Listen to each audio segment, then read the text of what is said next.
Imagine if Martin Luther King, all those years ago in Washington, when he gave his great speech, had said, "I have a strategic plan." How different the course of history might have been. But he didn't. He said, "I have a dream." It was evocative. He painted a vision of the kind of world he wanted to live in, and it captivated the imagination of generation after generation after generation. Imagine if my head teacher had said to me, "Look, you haven't done well at school, but that's just one measure. The world is still your oyster. Go out there, find your talents, discover your strengths, and make all you can of yourself." But he didn't. He said, as he was expelling me, "I really don't think you'll amount to much." My life spiraled after that. Ended up sleeping out in London. And one night, it was cold, and a charity pulled up, and they offered me one night in a hostel, accommodation. So I was taken in this van to a big hostel, and I was shown into a tiled room. I'll never forget this. And I was told to take my clothes off. And the next thing I know, there was a hose pointed at me and unleashed, top to bottom, back to front. And I felt so humiliated. I escaped back into the streets because at least there I had some dignity. And it wasn't the words that were spoken, it was the words that weren't spoken. You see, like many homeless people, my priority was not accommodation. It was to feel valued, to feel significant, to have a name, to have a history, even to have dreams. That wasn't forthcoming. Step forward a few years. I'd been working in building sites all around London.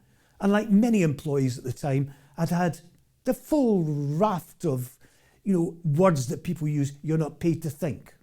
That's above your pay grade. Don't answer me back. If you make a mistake, you'll get a ton of bricks falling on you."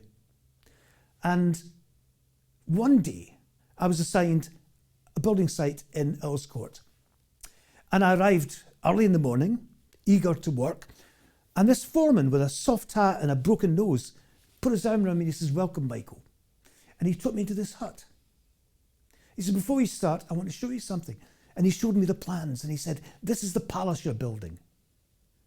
A palace.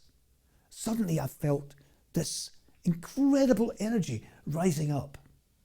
And he had opened up a different kind of workplace because I saw a purpose. I saw myself contributing to this glistening new building that would rise into the London skyline. That night I went and met my friends in the pub. They were all slumped at the bar, looking down at their pints. "What are you so chirpy about?" they said. I said, "Guys, I'm building a palace." It was that powerful. And a few weeks after that, the same foreman said to me, "Michael, will you do me a favour?" I said, "Yes, of course." And he handed me these keys. And he said, "I'm going to be late tomorrow. Will you open up the site?" Remember, lots of valuable materials lying about. And I said, "Me? Open up the site?" He said, "Yes, I trust you." I left the site and tears rolled down my cheeks. No one had ever said to me in my life that they trusted me. That was the power of those words. I clutched the keys close to me in case I lost them. I barely slept that night. The next morning, I went into work early and I opened the site. I felt that I had elevated responsibility. It was an enormously important moment. The words, "I trust you." He also said, "Well done." Alex Ferguson, who in a Harvard lecture said the most important words in his job as a football coach were, "Well done." Language really does matter. And when I look around at how words have been denigrated, how we use them to poison, to take people down, to insult people, to wound them, sometimes fatally. And yet we've got the same power of words that can lift people, can elevate, can empower, can motivate, can inspire.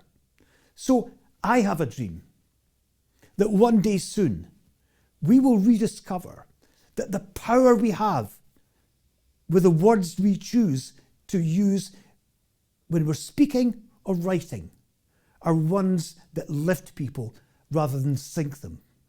At this time especially, I can think of no more important mission than to bring language back to where it belongs as an empowerment tool, not something that takes people down. I've felt the ill winds of criticism, words that put me down. I never want to experience that again, ever. Words are that powerful.